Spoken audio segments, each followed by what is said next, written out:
Eagle 98.1 Game Day. Presented by your local Super Chevy dealers and Home Bank. Good for business, good for life. Eagle 98.1 Game Day is on the air. Presented by Super Chevy, your local Super Chevy dealers. It's time to talk LSU football on the flagship home of the Tigers. Call 225-499-9898. It's Eagle 98.1 Game Day. Now, live from the Mercedes-Benz of Baton Rouge studios, here's Charles Hannegriff and Richard Dixon. A lightning-fast start, and the Tigers cruise home 42-10 to wrap up the non-conference part of the schedule as they beat South Alabama in Tiger Stadium. Good evening, everybody. I'm Charles Hannegriff, along with former Tiger Richard Dixon. When you play a big underdog, what you want to do is you want to come out and establish that you are the dominant team very, very early. Something LSU did not do against Nicholls State, something they did not do as a big favorite against UCLA, but something they definitely did tonight in stomping out South Alabama's any hopes that they would have of coming in and springing the upset very, very early. 2 lightning-fast touchdowns as LSU took the opening kickoff, and the very first play from scrimmage, a pass from Garrett Nussmeier to Caden Durham, and the freshman took it to the house 71 yards for a touchdown, and 24 seconds in, LSU was up 7-0 after a quick 5-play drive and a punt. LSU got the ball back down on their own 13-yard line, and Durham right up the gut for 86 yards all the way down to the South Alabama 1-yard line. Nussmeier punched it in for the touchdown, and it was very quickly a 14-0 game. 2 monster plays. It takes care of the fast start. It takes care of momentum. It takes care of extinguishing at least some of the hope that an underdog has when they come in these games. But it was a third drive that was my favorite of the night for LSU. After forcing a 3-and-out, LSU at 14-0. Richard, it's easy at that point to get a little bit complacent. You scored 2 touchdowns. You've established the lead. You're in great shape to win the ball game, even though you're only halfway through the first quarter. But it's 2 big plays. Yeah. 2 big plays are great. You love big plays, but they don't make an entire offense. The third drive was the one that I liked the best. The third drive was 11 plays and 79 yards. It included 3 runs by Durham for 24 yards, 2 runs by Williams for 15, and 4 completions and 6 passes for Garrett Nussmeier for 55 yards, and they went to 4 different receivers. That's an offense. That's what you want to see. Balance, multiple players contributing, some big plays, not an 80-yard play, but some big plays on that drive. And you go from 2 touchdowns to 3. 2 touchdowns, okay. Somebody can come back from that. Obviously, that's the game's not over. Hell, even when the game's 30-7, it's not over. Oh, wait, that's another game. We'll talk about that one a little bit later. But this one, when you go from 14-0 to 21-0, I hate to say put the game away in the first quarter, but it kind of felt like they put the game away in the first quarter. Yeah, it was something that this team's been wanting to do. They wanted to get a fast start, wanted to be dominant on the first 3 drives, and look, it was successful. I mean, I loved it. Getting to see Caden Durham start the game with a big touchdown, then getting the big run on the next play. I really wish he'd got in on there. It was close. But then, like you said, getting that third drive, having a complete drive, 11 plays, where they go 79 yards, spreading the ball around. They were really showing who they were, and they were really focused, and they were in it for a good night. You had hoped you got in, you had him in the fantasy league or something? No, when you get that type of run, reward the guy. Sure. Nussmeier had 2 rushing touchdowns. He said in the postgame he has never had 2 rushing touchdowns. He would add another one later. Tigers would score twice more in the first half, in the second quarter, to make it a 35-3 game at the half. And then, for all intents and purposes, the game has long been decided. It got a little bit scattered in the second half. Nussmeier made one particularly bad throw that Brian Kelly got in his ear about. But for the most part, LSU kind of had it on cruise control, with the exception of the one drive that I thought was really impressive. And this was actually a little bit more statistically impressive than the 79-yard drive, but they were up 35-3 at that point. The other drive kind of put the game on ice to me. But 12 plays, 99 yards. Nussmeier was 6 out of 8 for 98 yards on the drive. They had a couple of penalties that cost them 20 yards, so the drive actually gained more than 100 yards. Williams had 3 carries, and Jackson had 2 for the other 21 yards on the drive. and that made it a 42 to 3 game. I'm sorry, the 42-10 game to kind of put things away, and then they got some younger players in the game to finish it up. That drive was important. I mean, the big thing about that is, we got a little bit of sloppiness. Garrett threw the interception in the half, come out the next drive, they go drive the field, score a touchdown. We throw another interception on the next drive. So we had 2, turnovers, back-to-back drives. And then you set the tone by going 99 yards and scoring a touchdown. This was everything that you wanted in a non-conference game to kind of to fix things. You wanted a fast start, you got it. You wanted a little bit more offensive balance, i.e. you wanted to be able to run the football better. You ran it for almost 9 yards a carry tonight. You want to get out of the game healthy. Durham's injury doesn't look anything serious. I know Parker was down for a minute, but at least to my knowledge right now, we'll check in with Gordy, but they get out of it with that. You wanted some more you wanted to build on last week's defensive performance in the second half. Now, we talked a lot about that in the post game and all during the week about LSU's offense playing complementary football with 2 long drives. It was a lot easier on the defense last week. They didn't have to play very much in the second half. They only had the ball for UCLA only had the ball for 9 minutes and change. This time, you had a quarterback that's put up some numbers in Gio Lopez, and they ran for over 300 yards last week against I think is a decent Appalachian State team. So to come out and only allow 10 points in this game, to only allow 335 yards in this game, to hold South Alabama to under 3.5 yards a carry. There were a handful of medium-sized plays, but you didn't give up the big chunk play, and you didn't give up a lot of them. We call it death by 1,000 paper cuts last week in the first half. You didn't give up a lot of those 10 to 18-yard gains. So you played solid defense throughout this thing. Your offense put the game away early. You got out of it healthy. You go into the bye week. No game is perfect. Like I said, it got a little scattered in the second half. But when you go up 35-3, I'm sorry, the focus is just not going to be laser tight the rest of the way. And I thought you make a good point. When they needed to answer with one more drive, they answered with one more drive in the goal line stand, where Weeks and Burns hold him up right there at the 1 yard line, and then they put the game away.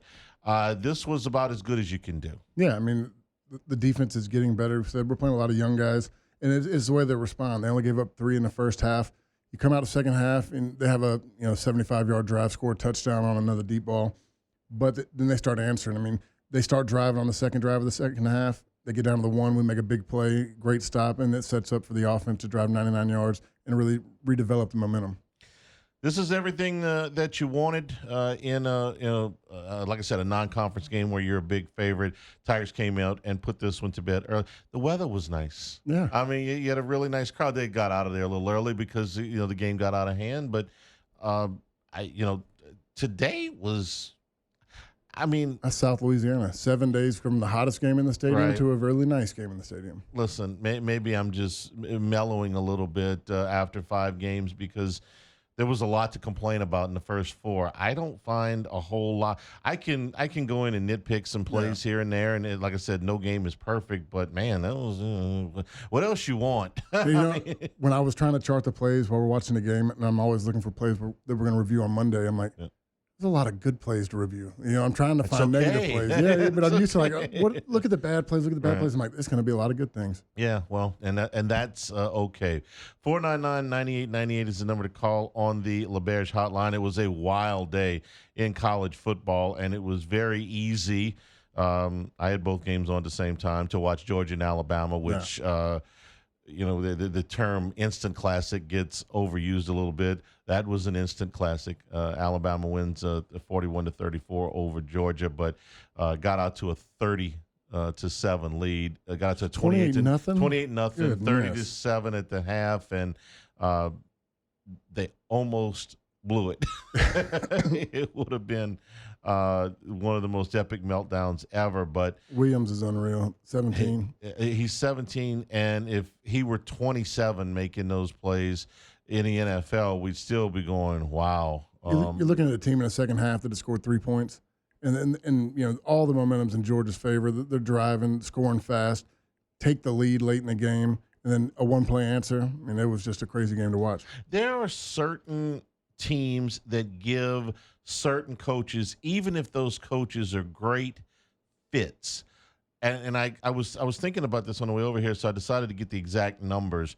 Steve Spurrier was a great coach at Florida. He was a great coach, period. But he was a great coach at Florida. When he was at Florida, he won 82% of his games. But against Florida State, he was only 5-8-1. Bobby Bowden had his number. Okay? Now, they got him in the big one in the national championship game. But overall, Bowden had his number. Bowden won 88% of his games in that 14-year period where they finished in the top 5 every season from 87 to 2000. 88% of his games they won, but they were 7-7 against Miami. And the most of the wins that they got against Miami was after Miami had kind of fallen off and gone on probation. All of those games, wide right 1, wide right 2, a lot of those games had national championship implications in October, and Miami owned him for a long time. And for Kirby Smart, he's won 85% of his games at Georgia. In this conference, in any conference, that's a career. But in this conference, really, 1-6 against Alabama. Now, the one was a big one. You got the national title, but 1-6. Sometimes, even if you're a great coach, even if you have a record, if you just beat the stew out of everybody else, somebody somewhere has got your number. Alabama's got Kirby Smart's number for whatever reason, and you can't just say it's Saban anymore because now he got stung by Kalen DeBoer. Yeah, I mean, we talk about scheming and game planning, and some of these coaches know where the other guy's thinking. They get inside their head, and it's crazy. I didn't realize the stats when you were going to say it. I knew the Kirby deal, but some coaches got it. Yeah, sometimes, and we won't be the least bit surprised if those two teams play again. Yeah. Ole Miss lost today. Today was fun. Today was a lot of fun. We're looking forward to hearing from you. 499-9898 is the number. This is Eagle 98.1 Game Day.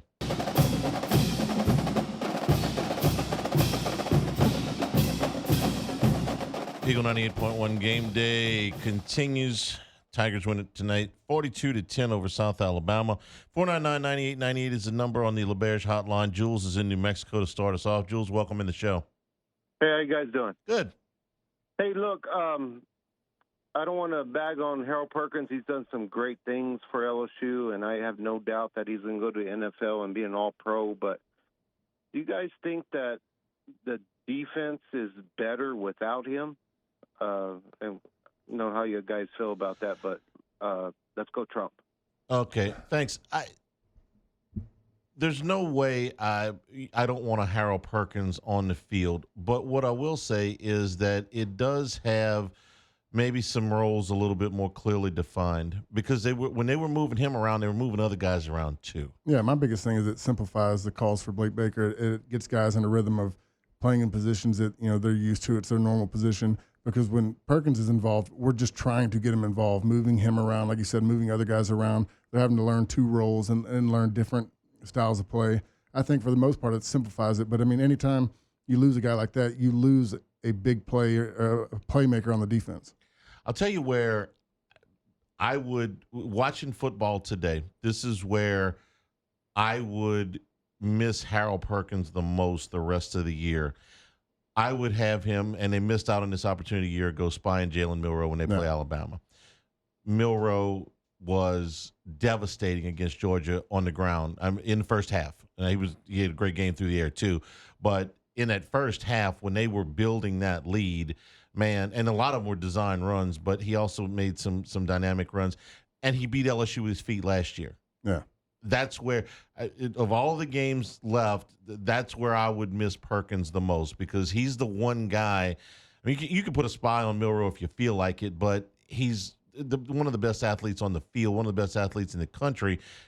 Perkins is one of the few guys I think can actually run with him. So that's where I'm going to miss him the most. I was hoping they would figure some things out and get him going a little bit more, but that's where I think they'll miss him the most. No doubt. I mean, I think it hurts against Ole Miss, Alabama. Anytime that you can get a QB spy, he's so athletic that he's a guy that can take away a QB run game. And, I don't know if we have another guy that can fill that, but, from the big picture is they can play a little bit more sound now. Yeah. To your question about were they more tonight, Penn had 14 tackles, and Weeks had 9. That's solos plus assists. So.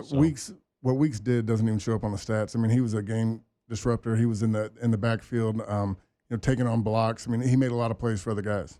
Rob is in New Iberia. Rob, welcome in the show. Hello. Yeah, go ahead, Rob. Yeah, this is Ron. Oh, Ron, I'm sorry. Go ahead. Yes, sir. Yeah, thanks for taking a call. I called in last week and enjoyed you guys' show. I have a comment. Well, yeah, a comment and a question for you guys. I thought that with the level of competition we played, maybe the teams wasn't as good as they brands, with USC, UCLA, South Carolina. And I did think last week that we took steps to get better. We still taking steps to get better.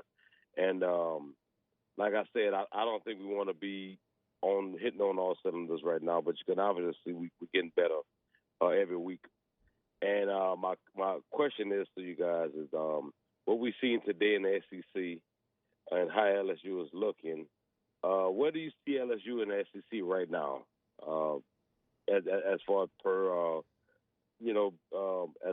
as from the beginning of the season, to where we have right now and what we've seen to date.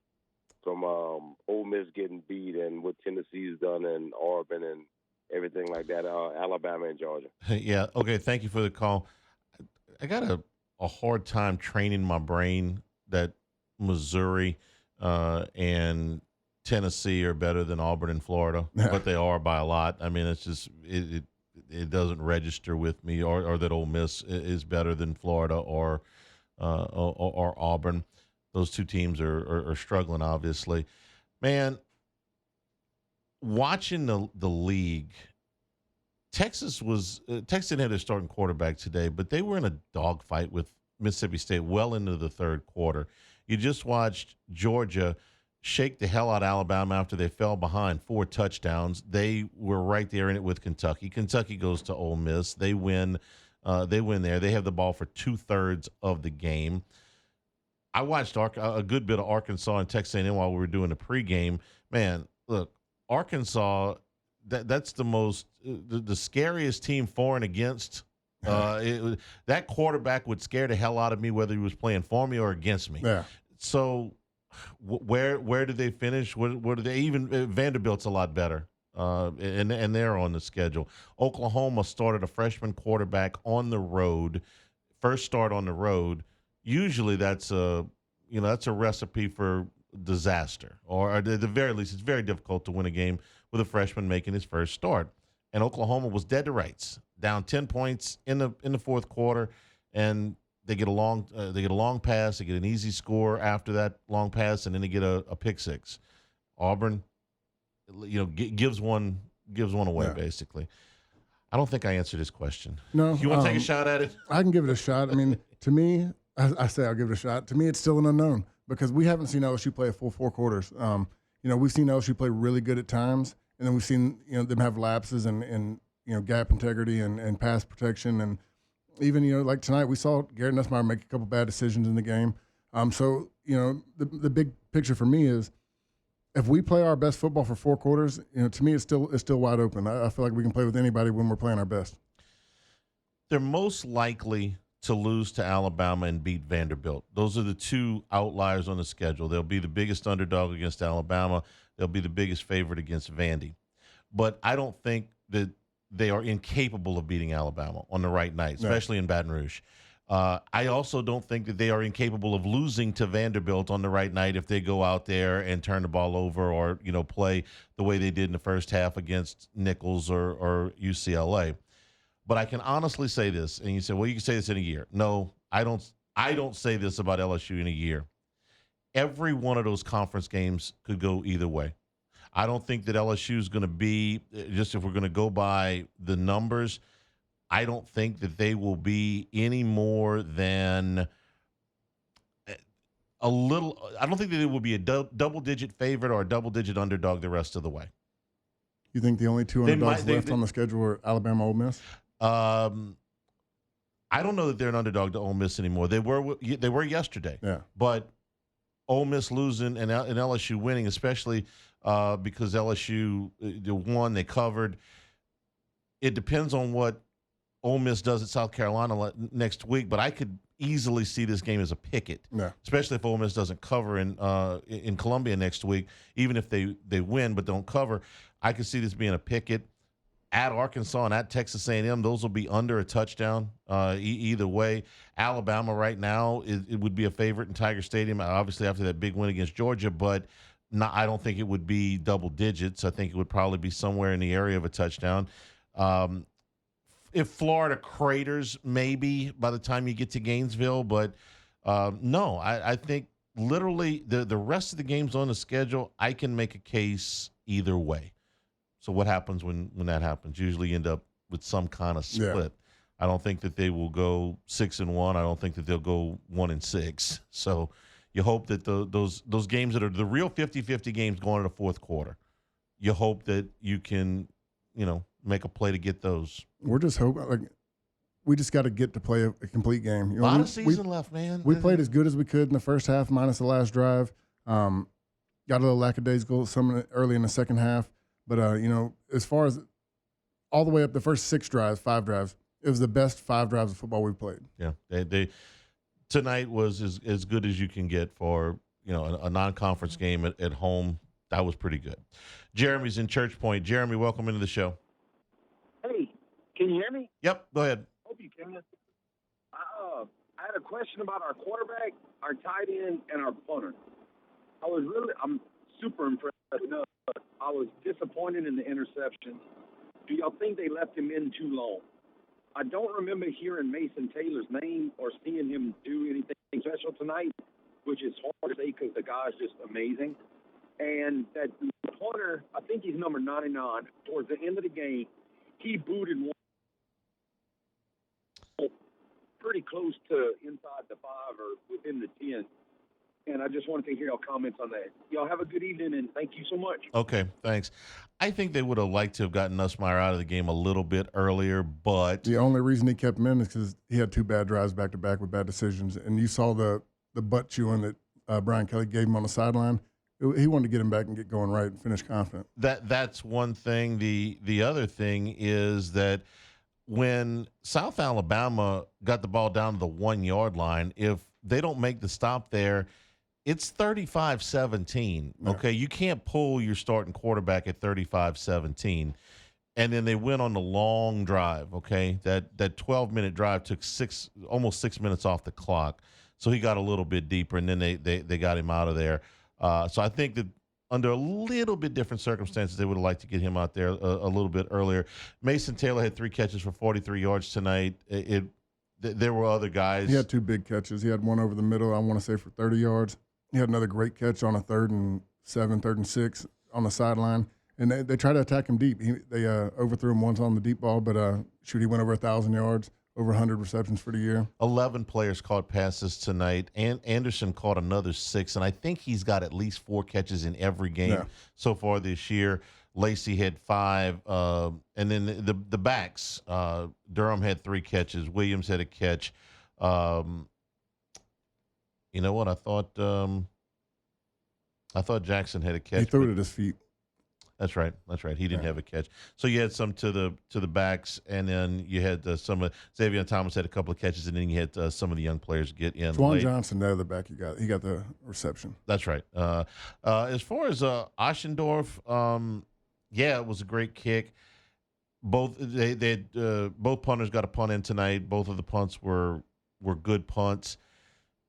Oschendorf had a really good year at La Tech last year. These two have kind of been back and forth all through August, all through September. I left August really worried about LSU's punting game. It has not hurt them.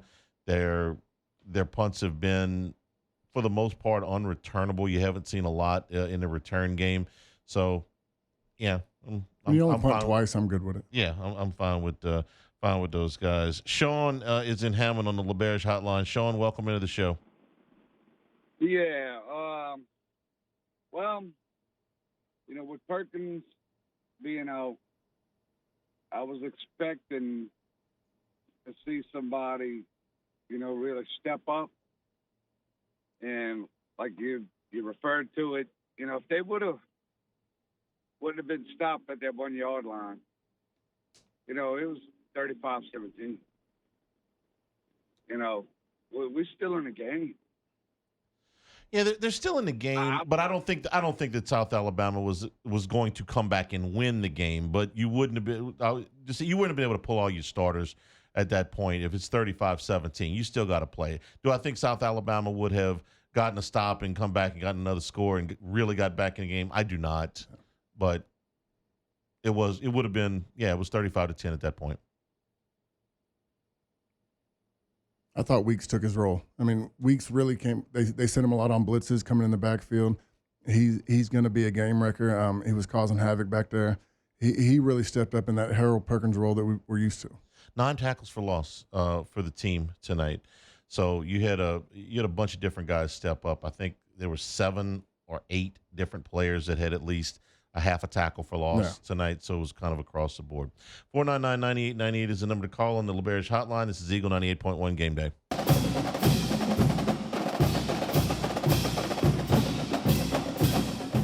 Eagle 98.1 Game Day continues. Tigers win at 42-10 tonight. Let's go back to the phone lines. The LeBarish hotline, 499-9898 is the number. Richard is in Mississippi. Richard, welcome in the show. Hello. Yeah, Hello? Go ahead, Richard. Oh man, Richard ain't my name, man. Everybody call me RD. Richard was my daddy's name. Well, I'm talking to myself. whatever you tell Michael is what we're going to call you. So if you want to be RD, that's fine. Yeah, everybody call me RD, man. My daddy's name was Richard, and when they went to name me, my daddy's favorite driver was Richard Petty, the King. My mama's favorite driver was, may he rest in peace, the great intimidator Dale Earnhardt. So when they do birth certificate, they asked, "What's his name?" He said Richard. She said Dale. So they just struck a compromise, called me RD. That's fantastic. Okay, what's your question? Well, I didn't got really much question. I went to the game. I just pulled back in here at home, but I managed to get over for the game. And it's the first time I've been in Tiger Stadium since 1996. And the last game I was at that Houston game where it damn near blew the game. But had a good time. But man, I was just shocked at how some of the stuff's changed, around there. But before the game, I was just darn near. I'm not going to say it on radio, but I thought that they were playing some kind of song, and it said BITCH. I'm from Louisiana. I couldn't believe that. But anyway, but as far as the game, I think they took great steps as far as offensively. Defensively, I think it was a pretty good performance. Nussmeier, do we need to worry about these picks? I mean, all of a sudden he's just slinging around there. I don't know what to make of that. Kind of odd. I think he's fine. You get a little careless in these games when you get a lead like that, Rich. Yeah. It's not anything I'm overly concerned about. It's one of those things that, he was feeling like he can make any play. The first pick in the second quarter, he really missed a touchdown. He just underthrew it. It wasn't a bad decision. It was just a bad throw. The second pick was a bad decision. He just tried to fit a tight window. When was your first game in Tiger Stadium? The first that you watched, not that you played in. The first game that I watched, I want to say it was the in 2005 against Auburn, the one where they kicked. I don't know if it was an extra point or field goal that went off the upright. Yeah. I remember I was in the student section. I was on a recruiting trip. It was after Katrina, so we had played a day game in Gulfport on that Saturday. Came in town, and that's the quietest I've ever heard the stadium. Like, you heard the dong. Right, and the place went wild. I went to my first game in 1982, and the stadium has changed. Sadly, before that, I was going to Mississippi State games. And my grandson got to make his first trip into Tiger Stadium tonight, which was kind of cool, because you when you're a kid, you go into that place for the first time. Wow, you really look, and so he obviously enjoyed it. But the lights make a difference. It was the first time that my wife had been to a game where she said the lights, and it makes an impression. It definitely adds to the. You've seen it coming with what the other schools were doing. Ole Miss did it. Yeah. Alabama did it. We finally did it, and it looks good on TV, and it's fun to see in the stadium. When Alabama does it, it looks like the Kenny Rogers light with the red. Jules is in Abbeville. Jules, welcome into the show. Hey, how y'all doing tonight? Good, Jules. Good. Hey, before I get to football, did you think Skeens was going to be this good, Charlie? Yes, I did. Now, not when he got to LSU. I had no idea he was this good. When he left that field in Omaha, I remember saying, I forgot who was sitting next to me, but I said, if that guy got back to Baton Rouge tomorrow, packed his stuff, and went to a major league team, he could pitch 5 days from now and would not be out of place. Did I think he was going to be historically good as a rookie? No. I mean, I could have told you he was going to have an ERA under 2 and a WHIP under 1 in his rookie season. But was his stuff good? And I mean, we talked with all kind of baseball people at that College World Series, and it's like this guy could leave here right now, go pitch for the Dodgers tomorrow, and not be out of place. That was when he was in Omaha. He's a special talent, and he threw. I actually got to see. We were down at the sports book watching because there were so many good games on in the early window.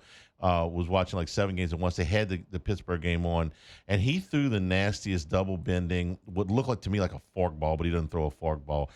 He threw 2 innings today. They got him out, and that wraps up the season for him. Phenomenal. Yeah. He's a really, really special talent. Yeah. With Utah losing this game, you think LSU will be in the ranked in the top 12? Utah is number 10. I gotta pull up the rankings because I don't pay a whole lot of attention to it. LSU was 14 in the AP poll. USC won, Michigan won, Missouri was. I don't think that they are. I don't think that they're moving up a ton. I'm looking at who lost. Ole Miss, but they're not going to fall out. They will probably be right. LSU and Ole Miss will probably be ranked right next to each other. And lastly, I don't know, this kid Durham seems to have a little Kamara in him. He can run through the line and get through some small holes, but I mean, he looked fantastic on that pass, the first play from scrimmage. Where is he from? He's from Texas. He played at Duncanville. He claims he's from Oklahoma City. That guy's legs, I mean, he's got the strongest lower body. His balance is unreal. He falls forward. We talked about that a lot last week about, getting hit at the line and falling forward. He's just a really strong, great back. Yeah. He's got better for a track guy. Yeah. And I say track guy, I don't mean that in a bad way. He's like 5'10", 215. He's just a bowling ball. He's really strong and got great balance.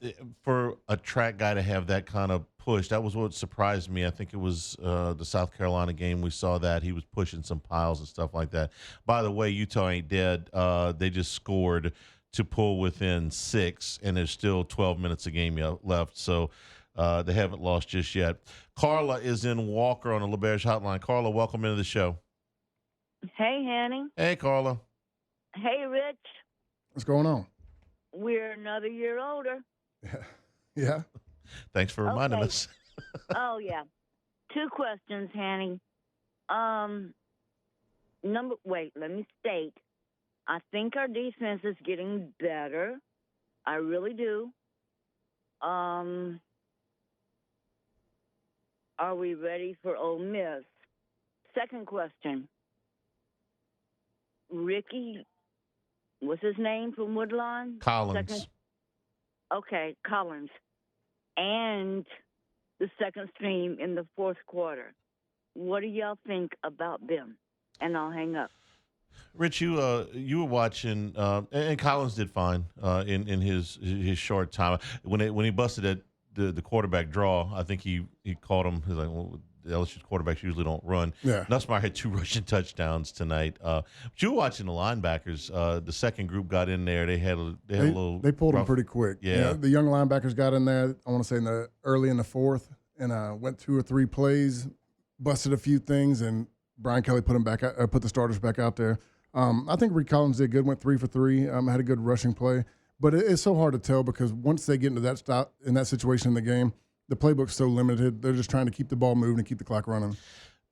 South Alabama runs some, not all, but some similar schemes to what Ole Miss runs. They don't have the personnel that Ole Miss does.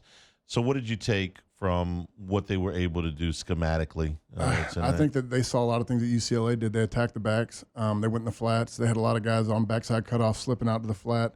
That's one of the big things that worries me about going into Ole Miss, because we still, we talked about it last week about getting our DNs dropping into flats on running backs, and there was a couple times tonight that we got put in the same situation. Lane Kiffin's going to throw that back out there, and they're going to attack the same in the same zones. It's something that we still need to work on. There were a couple of things in that game today that allowed Kentucky to stay in it. And they had a lead. They had the lead at the half. They were leading well into the third quarter.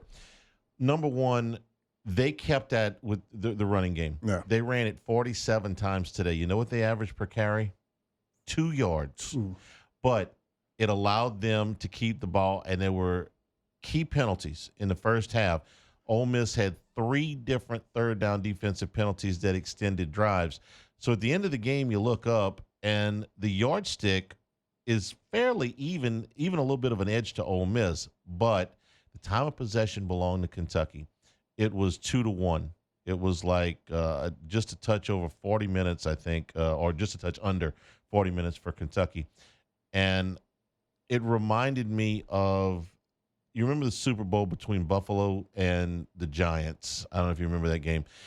Buffalo had one of the most explosive offenses in the NFL. It had Jim Kelly and Thurman Thomas and Andre Reed and all those guys. And the Giants were playing with a backup quarterback. Now, he had been playing since the middle of the season, Jeff Hostetler. And the Giants had the ball for like 42 minutes in the game. Yeah. And they just kept feeding Otis Anderson, and they just kept plowing away. They weren't scoring a bunch of points. They weren't making a bunch of huge plays, but they were keeping Buffalo off the field. And got down to the end, they hung on and won. Norwood missed a kick. That's what it felt like today to me. It's not like Kentucky was going up and down the field. It's not like they had all of these huge plays. They just had the damn ball the whole time. And they made one big play.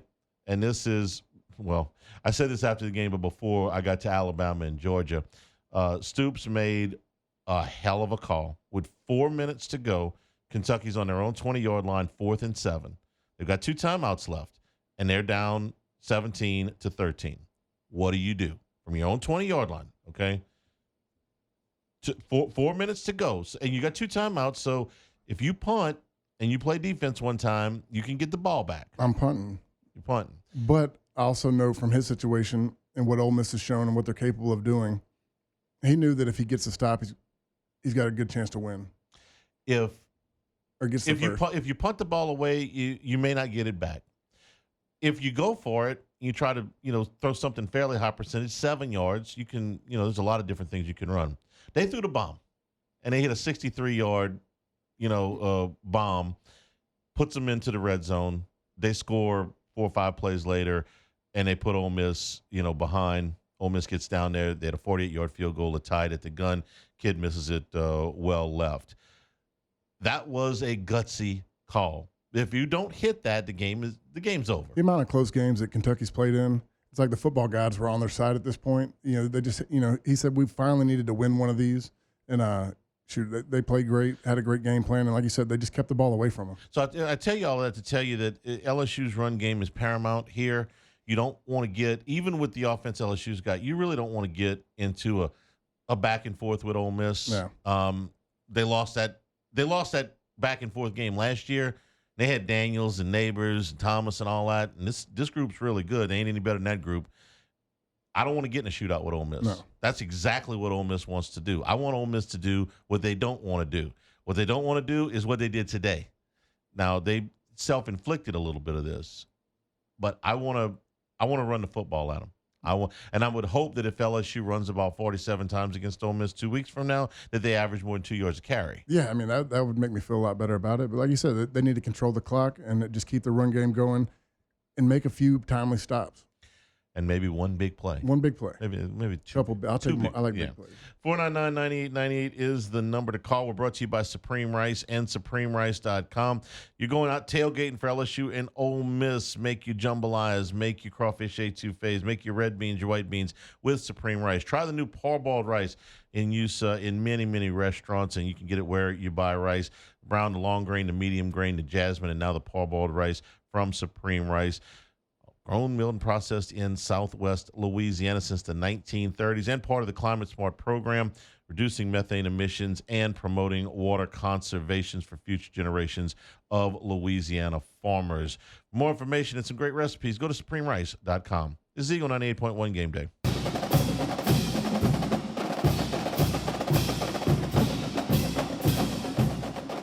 Eagle 98.1 Game Day continues. LSU wins at 42-10. We're watching Oregon and UCLA just out of curiosity. It's 28-13 Oregon, about midway through the third quarter, and I do believe that the quarterback is out for UCLA. Do we see him come back out? I haven't seen him come back out, but I saw him take two pretty vicious hits. I saw him come out without his shoes. That's never a good sign. The ankle wrapped, so I don't think he's going back in. But they're hanging around with Washington. They're not going to win, but they're hanging around. 499-9898 is the number to call. Stephen is in Spanish Town. Stephen, welcome into the show. It's Stefan. Oh, sorry. It's spelled the same. Stefan, what's going on? Today was my first LSU game, and I really, I'm not from here, and I recently moved to Baton Rouge, and I love everything about the culture, the food, the city. It's just so wonderful. And then, today was my first game, and we tailgated, did the whole 9 yards. The little hill, the thing where they come down and play the music, that was really fun. But really, the thing that I'm learning, and there's so much I have to learn about sports and football. Didn't grow up playing it or anything, but it seemed to me like our guys were just like really tougher maybe than their guys. I mean, I don't know much about that school, but are they on the same level as LSU or? Well, no. They're not a power school. I don't have time to explain everything, but no, they're not in a power conference. This is what is referred to as a bye game, where you pay them to come in. Pay them to come in. But on that, Rich, did you expect a little bit more from South Alabama offensively? Well, yeah. I mean, they scored. Was it 80-something?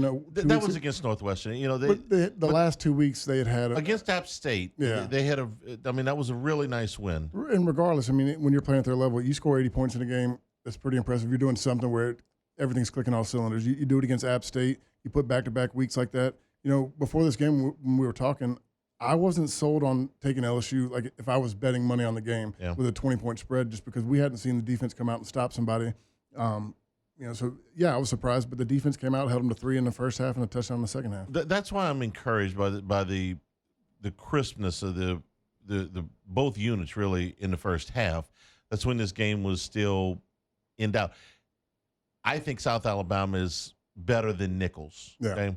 Nichols was in the game. It was a 2-point game well into the third quarter. It's not what you wanted. This was what you wanted. Come out, take control, seize the momentum, make sure the underdog doesn't feel like they've got a puncher's chance. And you win against another team with a coach like Applewhite, who knows how to scheme. He's a very good offensive mind, and they were able to come out and stop it. It's 6 quarters now for the defense. Yeah, with 10 points. Okay, I mean I understand it ain't Ole Miss and Alabama, but you can only play who's in front of you. This is the last 6 quarters defensively have been way better than the 6 quarters before that. Your young guys are growing up. They're getting better each week. Glad you enjoyed the game. BC is in Baton Rouge. BC, welcome into the show. Good evening, Charlie. How are you? How are you guys doing this evening? Great. So here's my question. Love the handicap. Love you guys' film study. It actually educates, I think, at a really high level and helps people understand the game better. Are run fits actually getting better, or is it just the quality of the competition that we're facing?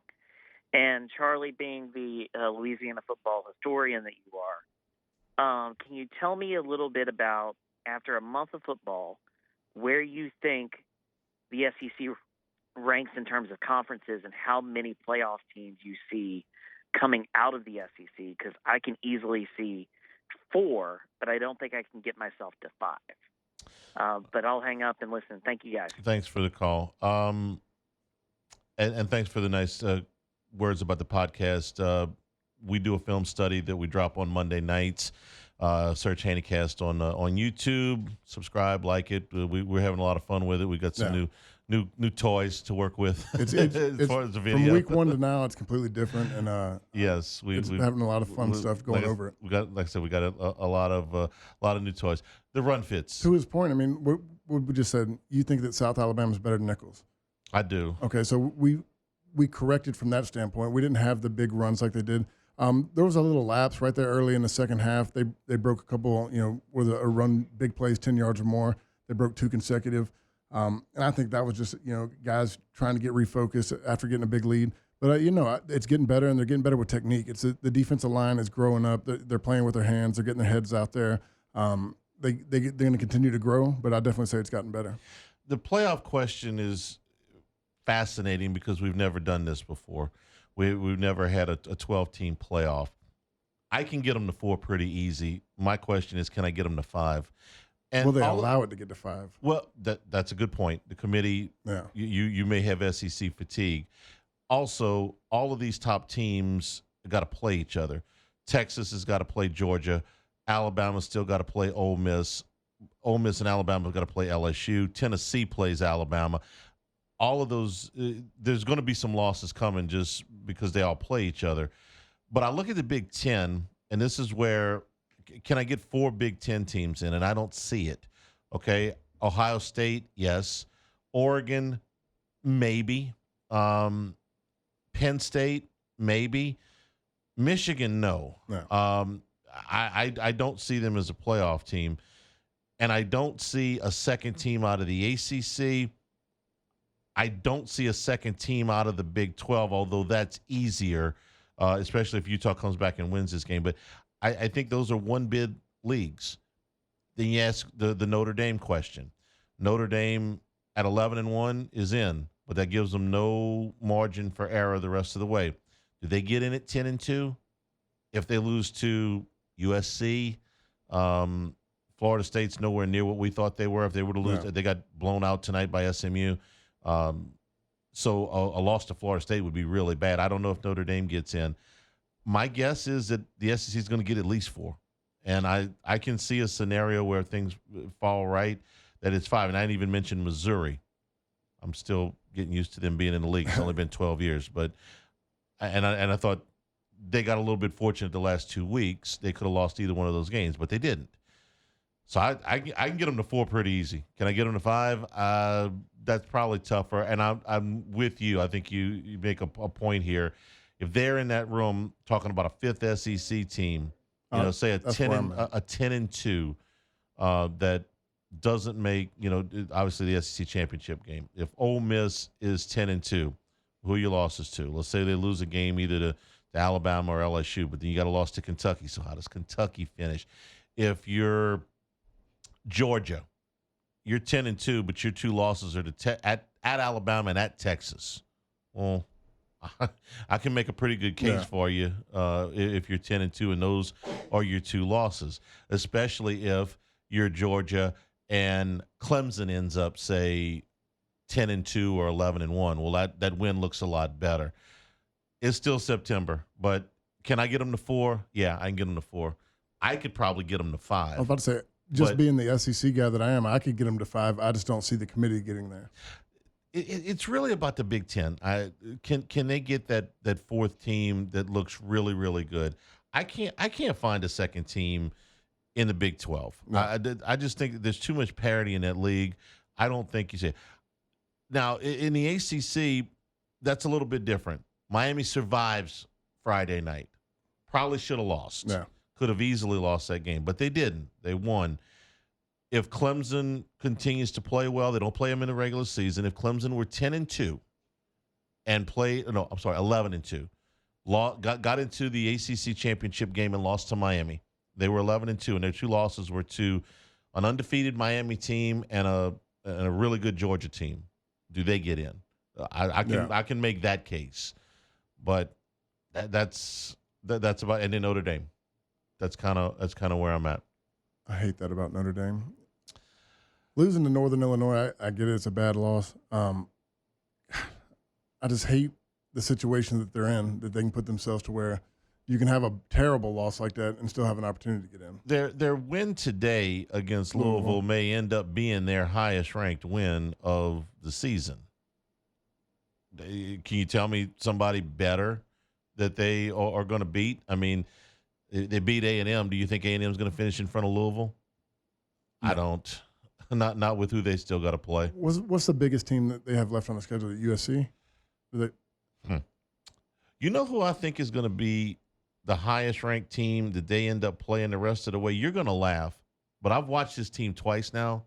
I honestly think that the highest ranked team left on Notre Dame's schedule when it's all said and done is going to be Navy. That team's good. Yeah. And they could easily win 10 or 11 games. They're throwing the ball. They're actually Well, the power run game is still the same thing. They're running a lot of double wing, and they're throwing for like 175 yards a game. The quarterback threw a bomb at the end of the first half today.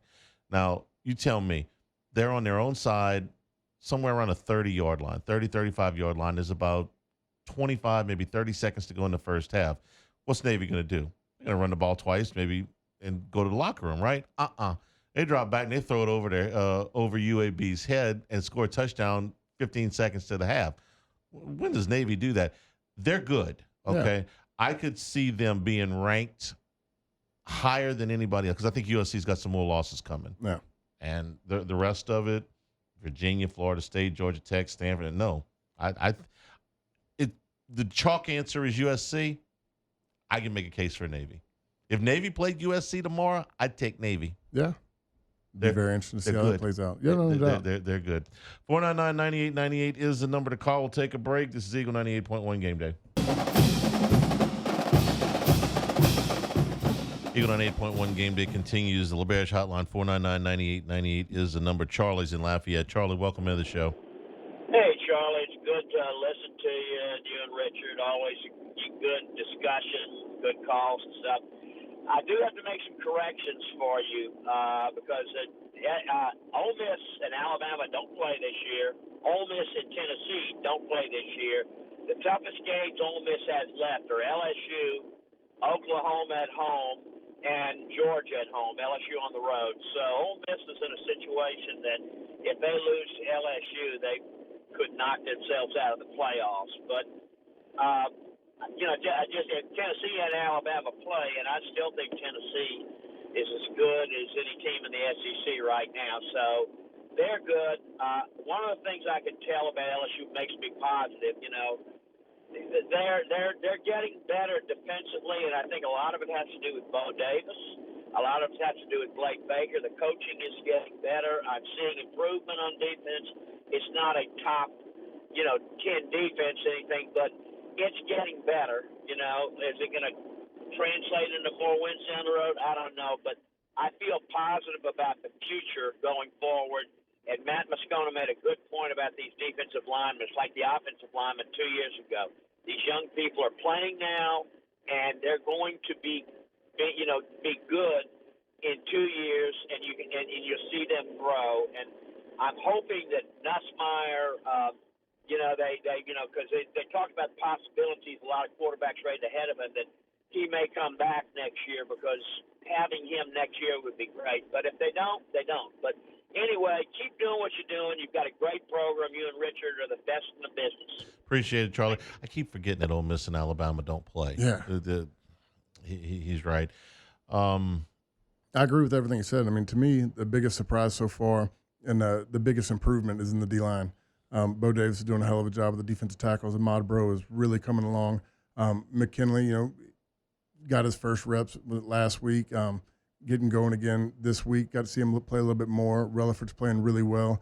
The ends are playing phenomenal. I mean, Yeah, let's not forget Kevin Peoples. Yeah, Kevin Peoples, who's yeah. done a terrific job. You know, when they hired 2 defensive line coaches, it raised some eyebrows. It's like, no, this is how we want to do this. It's really paid and it's off. paying dividends quick because you're just seeing the way that Savion Jones is a completely different player this year. The way that he's Absolutely. playing, Braden Swinson, I think he's second in the country in pressures right now.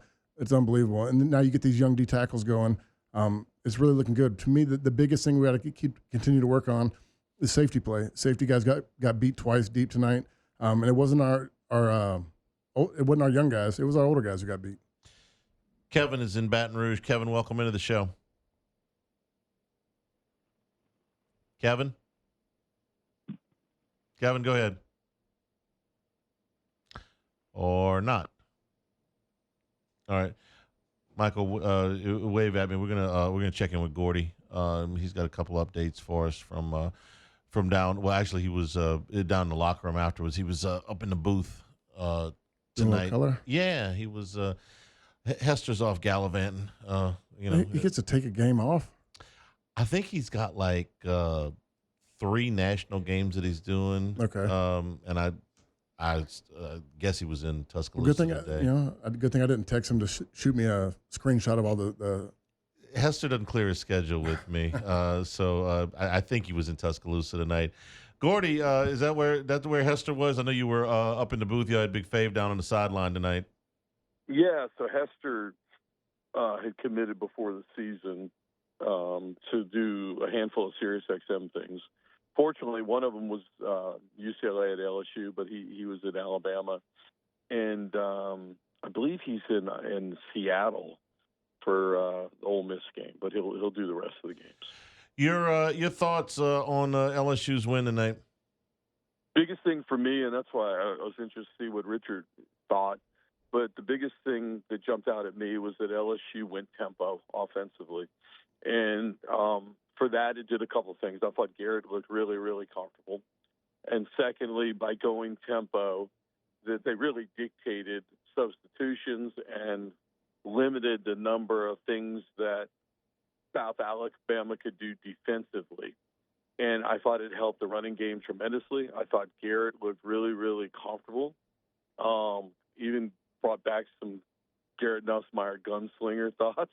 Yeah. And I thought it was a huge piece of the game. And so that combined with the defense got off the field, and the only way that you can do tempo the whole time, unless you're Mike Leach or you're just Cliff Kingsbury, is that it's got to make sense for you. In other words, if your defense is on for a 12-play drive and they're struggling, you don't want to go tempo and then put them back on the field. So it worked out really well tonight, and that was one of my biggest takeaways. Yeah, I thought it was really interesting. I caught that early in the first quarter. They're doing a lot of check with me's. They get up, getting a formation, then look over to the sideline and get the play. I thought it helped them get in a rhythm, like you said, that they weren't. South Alabama wasn't able to make a lot of substitutions. So once they knew the package they had on the field, it allowed them to scheme up and really attack them in the run game. Gordy, the question that raises for me is that the kind of game you want to get into at Ole Miss? Well, I don't think you have a choice. I mean, well, Kentucky had a choice today. My thought on they ran the heck out of the football today. I mean, they didn't run it for big yardage, but they kept at it, and they played a little keep away. I'm just remembering last year, you had 3 first-round picks, and you got in a shootout with them, and you still lost. I don't. Is that the kind of game you want to play? So let's come back. Different thoughts. So Lane is going to, one of the big misconceptions I've always thought about Lane is, people have thought about Lane. He's a spread the run guy, but he's tempo. There's no question he's tempo. And I've always said this about Lane. Seen him enough in person that I don't think anybody scripts a bit better 15 to 20 plays of football. I mean, it reminded me a little bit of what Bieniemy did. Bieniemy did a nice job scripting what LSU saw in the first 2 series, and then kind of to me, once you get past that, then you're not going to execute at as high a level, and some of that, and I think to me, Lane then gets into freelancing and some of the stuff that he does. Not that he's an outstanding offensive mind, but boy, the first 2 series, he does a great job of all that stuff. I think that what's important is how do you get some balance offensively, and then how do I really make Garrett comfortable? And today, to watch that in person and to see how comfortable Garrett was, when I go back and think about USC, and Richard, you could appreciate this, LSU would go deep in the play count. They would get motion, try to force the defense's hand. Then the defense would actually shift or audible, and then we'd get a check with me. And every time I'm sitting there in Vegas, you look up, there's like 7 seconds left on the play clock, and it was just so clunky. And there was no rhythm, there was no feeling to it, and it was, this chess match that kind of took some of the football away. Tonight, I think, felt like Garrett Nussmeier to me. If you remember what he ran in high school and that type of offense. And, I mean, the gunslinger thing was back. He saw the field really well. I think there was some simple concepts that they did. And then they were able to run the ball because they had numbers in the box. Because if you go quick and I can't substitute people in there, then I don't have time to call up, 6-7 different words, blitzes, and stuff like that. That's just my 2 cents on it. Yeah, no, I think it's a chess match. I mean, you can script up your first couple of plays. I don't think we could have scripted better first 2 plays than we had tonight, going 156 yards, 2 big plays. But I completely agree with you. Nussmeier looked comfortable. They were, he had a lot of time on the clock. Nothing was rushed. And for me, it's like that. You can scheme it. You can get the plays from the sideline. But once you get in a rhythm and once you get flowing, I love going tempo and then just keeping the team that you want on the field and knowing how you're going to attack it. Yeah, so I think something that you look forward, to how do you go forward from that? It was definitely a change from what we've seen, right? And so that was interesting. So I thought that was the biggest takeaway for me tonight, Charles. Defensively, this is 6 pretty good quarters that they've put together now. If you go back, and they didn't have to be on the field very much in the second half against UCLA because they controlled the football. So we could talk about how they fit without Perkins, or what what they did a little bit differently tonight. This was not a bad South Alabama offense, and you talked in the pregame about how some of these principles that they run are things that Kiffin runs at Ole Miss. Yeah, no question. And I think the big takeaway tonight defensively was just I thought the intensity that LSU played with, and what's hard to really judge on film is athleticism. And obviously LSU was so much more athletic than App State, and South Alabama wasn't used to that speed, especially on the front 7 and the penetration that they got. I thought it was really telling, and was the first 2 series of the second half that Major went in there. He went 12 personnel, came back with 2 tight ends, and is like, all right, I'm going to get a little bit more physical here. I'm going to max protect. And where he had some success is he took 2 shots on the safeties. And everybody's throwing on our safeties. And so same kid, 11, caught a touchdown or set up a touchdown. He was on Major on the first one, and then they beat Jordan Allen on the second one. And so, I think, to see somebody like Major, who's coached at the highest of levels, and what he's seeing is now consistent to the way that other people have attacked you. You understand, okay, this is a perceived weakness. This is what you got to clean up. All right. Anything else we need to know? They get out of this in pretty good shape. Durham called it a night early, a foot, but nothing serious. Yeah, I don't know the extent of the foot, and there was, and we didn't push the envelope on that. But I mean, that's something definitely in 2 weeks that you want to watch. Hopefully that he's good with that. I thought it was smart that they held Alexander out. You're going to need him the rest of the way, and you got through tonight. Johnson got beat twice, and that's something that I think there's still a question mark on the other side of it. And I'm still in the I'd love to see a healthy Chris Hilton. You still want to see the vertical stretch. I don't see the separation from the other guys that I know Hilton can do, and I'm not there every day to see what's going on with Shelton Sampson. I've seen him do it in high school, but this offense is still missing consistent vertical stretch. Well, maybe they held him with the idea that, if you hold him in this game, you get an extra week with the bye week. I don't know. Rich and I were talking about during the break. Like, we'll talk about him when he gets there. I feel good just with his demeanor on the sideline. He was cutting up, smiling, joking. Yeah. And, I know as a former player, and Gordy tell you, when you're hurt, you ain't smiling on the sideline. Yeah. Well, yeah, I saw him last week. He wore a sleeve on his left calf, right? So it's some sort of calf muscle. And I saw him warm up, and he wasn't 100%. And then I was like, man, you're not 100%. And I'm not questioning anything with the kid or anything. I mean, I know the family.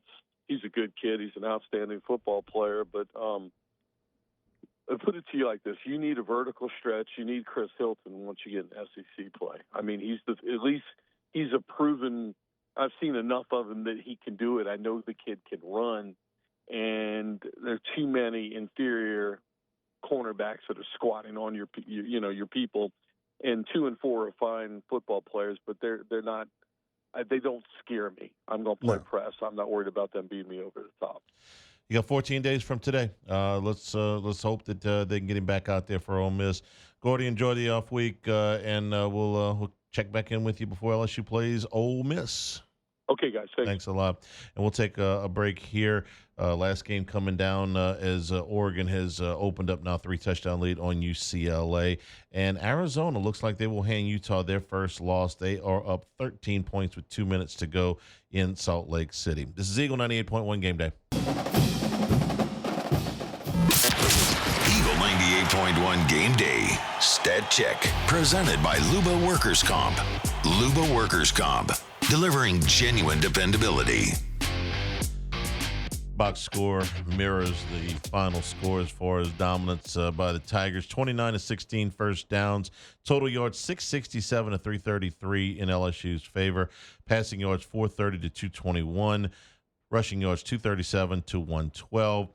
LSU 10.2 yards per attempt, 7.4 for South Alabama, 8.8 yards per rush to 3.4 yards per rush. LSU was 6 of 9 on third down. South Alabama was 4 of 14 on third down, and the Jaguars were 1 of 3 on fourth down. Penalties, pretty clean game. 5 for 35 for South Alabama, 4 for 40 for LSU. LSU did turn it over twice with the 2 interceptions. The time of possession was nearly equal, 31 minutes even for South Alabama and 29 for LSU. Individually, Nussmeier, 26 of 39, 409 yards, 2 touchdowns and 2 picks. Gio Lopez, 16 of 22, 171 and a touchdown, no interceptions. Caden Durham only had 7 carries tonight, but they went for 128 yards and a touchdown. Josh Williams, 5 carries for 32 yards and a score. Kentrell Bullock, 9 carries, 56 yards for South Alabama. Leading receiver tonight for LSU, Kyron Lacey, 5 catches, 107 yards. Durham had 3 for 89, including the touchdown. That was a 71-yarder to open the ball game.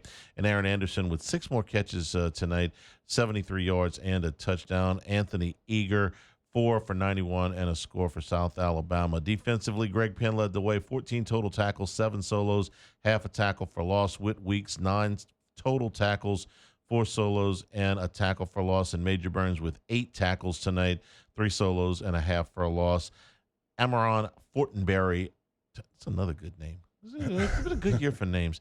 10 tackles, including 8 solos for South Alabama, and he also had 2 passes defense.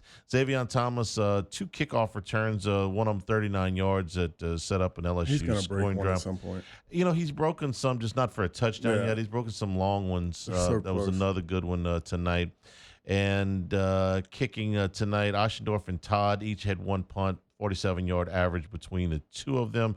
And South Alabama punted 6 times for a 45.5-yard average and 2 inside the 20. And that is your stat check. We're back with all the scores. Almost everything is final tonight. And a wild day in college football. This is Eagle 98.1 Game Day. The Robinson Brothers Ford Lincoln College Football Scoreboard. Robinson Brothers Ford Lincoln on airline under the giant American flag. All right, we start with one game still in progress. Oregon leads UCLA 34-13 with about 7 minutes to go at the Rose Bowl. Ethan Garbers has left that game with an injury. Finals from earlier today. Number 1 Texas beats Mississippi State in their SEC debut 35-13. Arch Manning threw for 324 yards and 2 touchdowns as Quinn Ewers resting another week. Texas has next week off and then a 2-week stretch where they play Oklahoma and Georgia in Athens. This was hairy for a bit. It was 14-6 at the half. Mississippi State is the worst team in the league. I feel pretty confident with that. And they were in the ball game for 2 quarters and change today. At least against It's Texas. like the rest of the SEC. I mean, we've seen every game have a moment of being really close. Number 2 Georgia and number 4 Alabama played one of the most unbelievable games that we've seen in quite some time. Alabama wins it 41-34. Tide got out to a 28-0 lead. They led it 30-7 at the half. Georgia stormed all the way back to take a 1-point lead with a little over 2 minutes to go in the game, and then Jalen Milroe hit Ryan Williams on one of the most spectacular throw, catch, move, run plays that you will see. I don't care if he's 17 or 117. That was an unbelievable play, and it ended up winning the ball game for Alabama. Georgia did drive it back down. Beck threw an interception in the end zone, and that was enough. Monster day for Milroe. 27-33 for 374 yards and 2 touchdowns. He did throw 1 interception. He also ran 16 times for 117 yards and 2 scores. Carson Beck threw 3 touchdown passes, and he threw for over 400 yards, but he also threw 3 interceptions for Georgia today. We got the game we wanted in the fourth quarter. I mean, that was the big marquee game everybody was looking for. When I saw it was 28-0, I was like, well, I guess I don't have to worry about it. I'll just continue to watch LSU. Yeah, the comeback would have, I think, melted Tuscaloosa in a way that it's never been melted. It's been so much fun before. It would have been. Look, both of these teams can lose as far as I'm concerned, but if Georgia had actually been able to hang on, that I can't even imagine what would have gone on over there. Number 3, Ohio State beats Michigan State 38-7. Will Howard, a couple of touchdown passes. Kentucky beats number 6 Ole Miss 20-17. 63-yard bomb with 4 minutes to go set up Kentucky for the winning points. Ole Miss misses a 48-yard field goal at the gun that would have tied it. Jackson Dart threw for 261 yards for Ole Miss. Number 9 Penn State stays undefeated, but there was a tussle. They beat number 19 Illinois 21-7. That's the first loss for Illinois this season. Luke Altmaier, the quarterback for Illinois, late of Ole Miss. And for Penn State, Katron Allen led the way at 102 yards and a touchdown on the ground.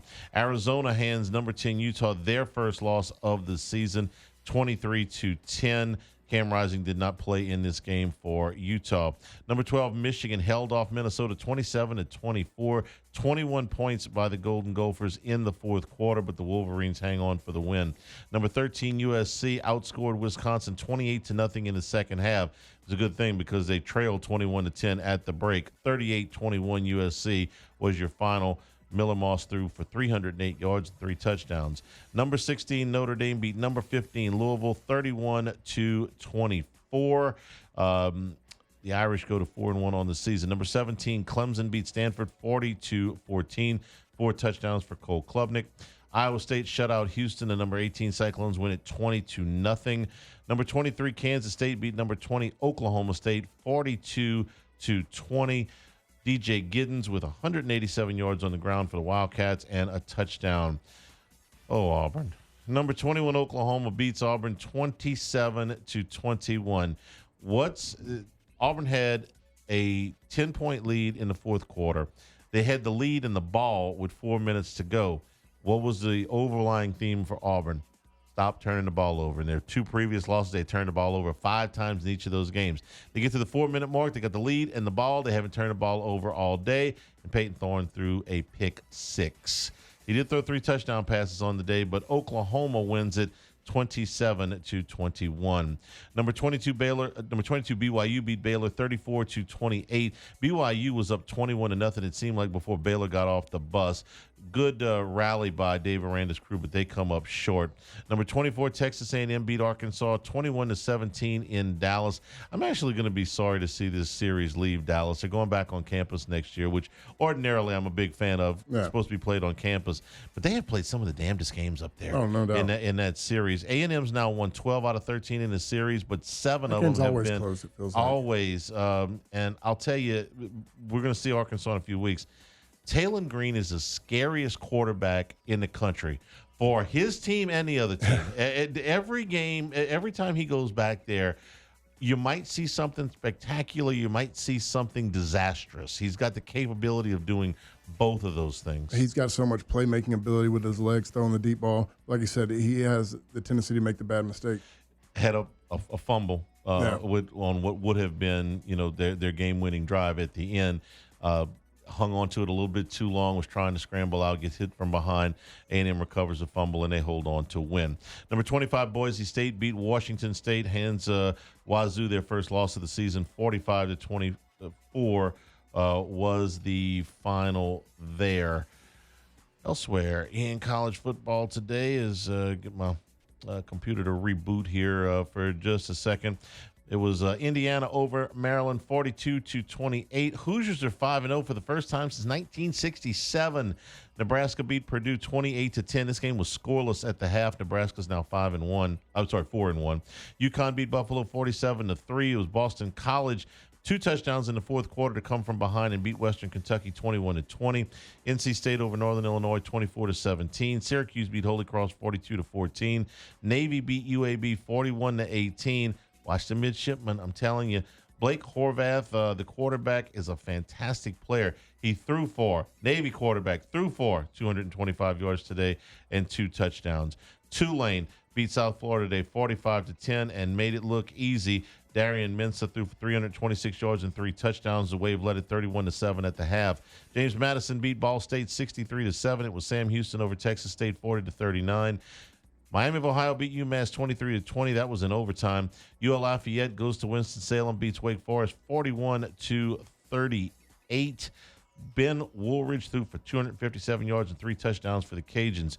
TCU beat Kansas 38-27. Kansas was ranked in the preseason. They are now 1-4. UNLV, after the week they've had between the quarterback leaving and the team staying in the Mountain West, they came out with a chip on their shoulder today, and they bombed Fresno State. 59-14 was the final there. You know who had a big game for TCU?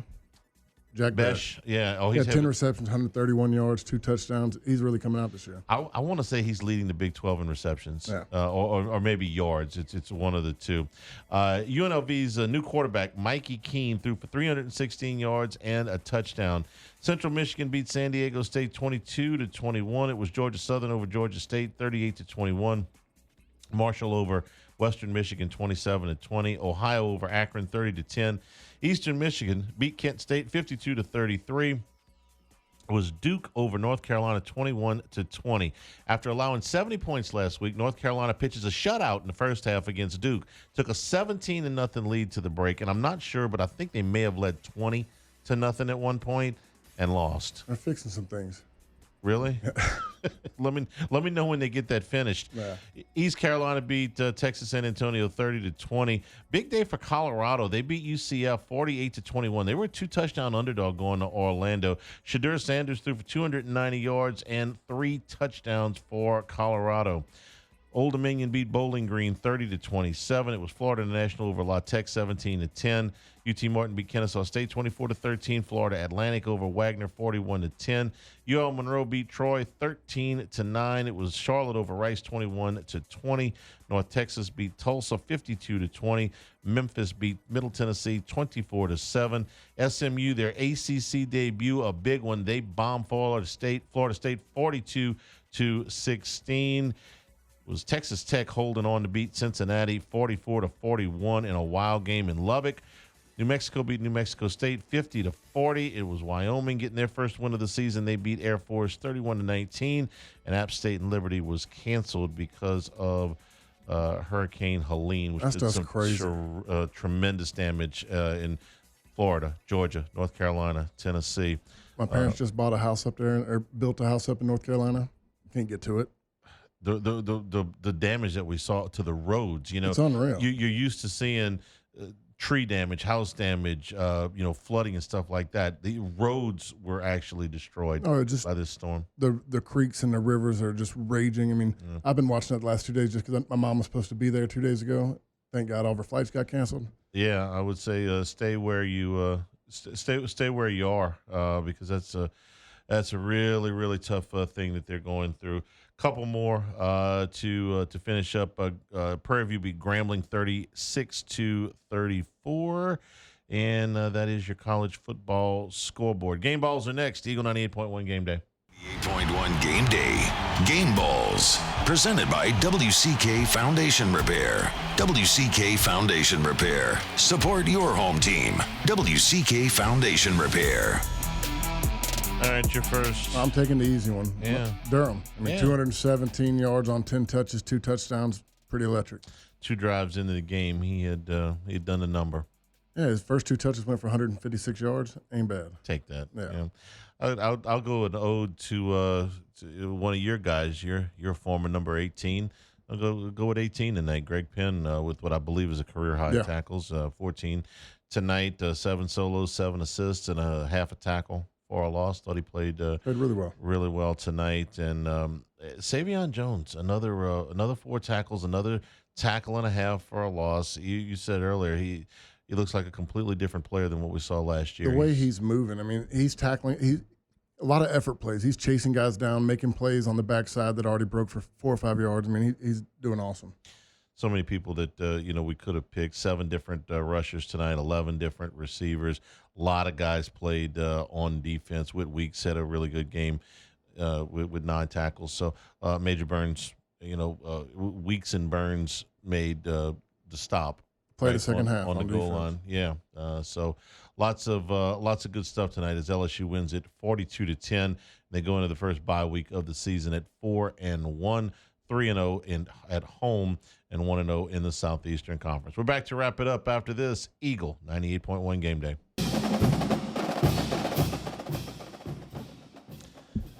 Bye week next week means no Brian Kelly press conference. So the Daily Show on Monday will be from its normal time from 11 until 1. Also, no Brian Kelly coaches show on Thursday night for the off week. And then we'll find out tomorrow, I believe, Monday, about game time for Ole Miss. We know will be between 5 and 7. We just don't know exactly what time. We should find something out about that on Monday. Tigers win it tonight by a score of 42-10 and go into the break with a little bit of momentum and a wide open Southeastern Conference at this point. Thanks to everybody for participating tonight. For Richard Dixon, for Michael Patel, for Jordan Kitchens, all of us here at the flagship. I'm Charles Hanniger saying thank you and good evening. We will be Football Sunday. Comes your way from the Queen at 10 o'clock this morning. It was about 8.5 hours from now, so we'll go home and sleep pretty fast. Good night, everybody.